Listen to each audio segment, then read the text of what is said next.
Rajkot મનપાના general board પહેલા ભારે ઝપાઝપીના દ્રશ્યો જોવા મળ્યા। કોંગ્રેસના કોર્પોરેટરો બેનરો સાથે પહોંચ્યા, ઝપાઝપી થઈ। વિજિલન્સની ટીમ અને કોંગ્રેસના કોર્પોરેટર વચ્ચે ઝપાઝપીના આ દ્રશ્યો જંગલેશ્વરમાં થયેલા ડિમોલિશનના ખર્ચના મુદ્દે હોબાળાની શક્યતા જોવામાં આવી રહી છે।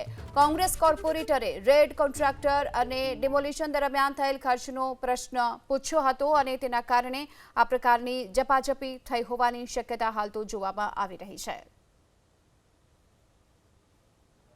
રાજકોટ મહાનગરપાલિકાની આજે જનરલ બોર્ડ છે। જનરલ બોર્ડ પહેલા કોંગ્રેસના કોર્પોરેટરો છે તે અલગ અલગ બેનરો સાથે પહોંચ્યા છે। આપણે એમની સાથે વાત કરીશું। શું તમારો વિરોધ છે?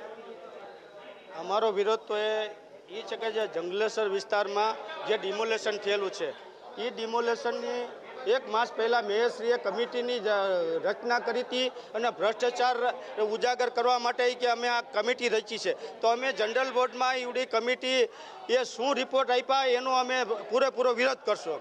તમે બેન શું કહેશો, શું વિરોધ છે? વિરોધ કયા કયા પ્રશ્નો કોંગ્રેસ પૂછવાનું છે? કોંગ્રેસ પ્રશ્ન તો બધા પૂછવાના જ છે અને જે ખાસ તો ગંદકી કે મારા વોર્ડ નંબર 16માં જેટલી ગંદકી છે ને એટલી ગંદકી તો ક્યાંય નહીં હોય। તમે એકવાર જોઈ જાઓ, મારી સાથે આવો અને જોવો કે કેટલી ગંદકી છે મારા વોર્ડમાં। અને ખાસ પાણીનો પ્રશ્ન છે જ, કારણ કે ઓછું પાણી આવે છે અને ડોરું પાણી આવે છે। ચોક્કસ ભારે વિરોધ કરવામાં આવી રહ્યો છે। કોંગ્રેસના કોર્પોરેટરો છે તેમના દ્વારા આ રીતે વિરોધ પ્રદર્શન કરવામાં આવી રહ્યું છે। જોઈ શકાય છે કે અત્યારે કોંગ્રેસના કોર્પોરેટરો પહોંચ્યા છે। બેન, શું વિરોધ છે તમારો? જે હું તમને ચોક્કસ કહેવા માંગીશ કે આજ રોજ રાજકોટ મહાનગરપાલિકાનું જનરલ બોર્ડ છે, તો અમે સાથે કોર્પોરેટરો સાથે મળીને જે રામવનમાં 37 લાખનો ભ્રષ્ટાચાર થયો છે તેના વિશે અમે હિસાબ માંગવાના છીએ। ચોક્કસ। મકબૂલભાઈ, તમે શું કહેશો? તમે સિનિયર કોર્પોરેટર છો, શું મુદ્દા ઉઠાવવાના છો? આ આપણે રાજકોટ રિવરફ્રન્ટનો મુદ્દો છે, જે આપણા દેશના વડાપ્રધાન મોદી સાહેબ જ્યારે ગુજરાતના મુખ્યમંત્રી હતા ત્યારે તેમનો આ ડ્રીમ પ્રોજેક્ટ હતો, જે હાલ અત્યારે છેલ્લા મને 10 વર્ષ થઈ ગયા છે, આ ત્રીજી ટર્મ છે। મને 10 વર્ષની અંદરમાં 9 વર્ષ સુધી બજેટમાં લેવામાં આવ્યું છે, પણ અત્યાર લગીનમાં એક પણ કામ કરવામાં આવ્યું નથી। એક કામ કર્યું છે, જે ઇન્ટરચેપ્ટર લાઇન નાખી હતી, તે ઇન્ટરચેપ્ટર લાઇન નાખ્યા પછી અત્યારે હાલ પરિસ્થિતિ એવી છે કે એ લાઇનમાં જેટલી ભૂગર્ભ ગટર ઊભી કરી હતી એક પણ હાજર નથી, બધી તૂટી ગઈ છે। આમાં જે ખર્ચો કરવામાં આવ્યો એ માટે મેં પ્રશ્ન પૂછ્યો છે કે ભાઈ આ ઇન્ટરચેપ્ટર લાઇન નાખી તેનો ખર્ચ શું થયો છે।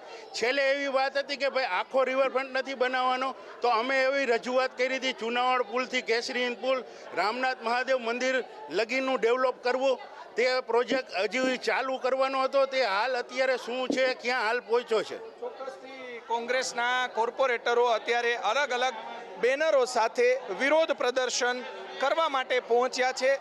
જોઈ શકાય છે કે અત્યારે ભારે વિરોધ પ્રદર્શન અત્યારે કરવામાં આવી રહ્યું છે। દીપ્તિબેન આપણી સાથે છે। દીપ્તિબેન, શું વિરોધ?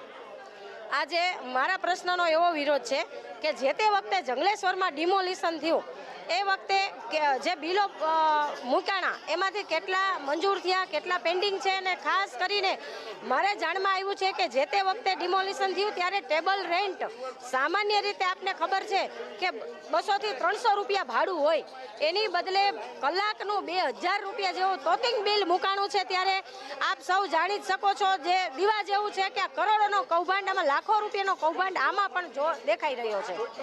કોંગ્રેસના કોર્પોરેટરોએ શહેરના રોડ રસ્તા ઉપરાંત આજે રિવરફ્રન્ટ અલગ અલગ મુદ્દા, આજે જંગલેશ્વર ડિમોલેશનમાં કેટલો ખર્ચ થયો હતો, આ તમામ બાબતે વિરોધ પ્રદર્શન જનરલ બોર્ડ પહેલા કરવામાં આવ્યું છે। કેમેરામેન શુભાશિયાની સાથે પરાક્રમસિંહ જાડેજા, એબીપી અસ્મિતા, રાજકોટ।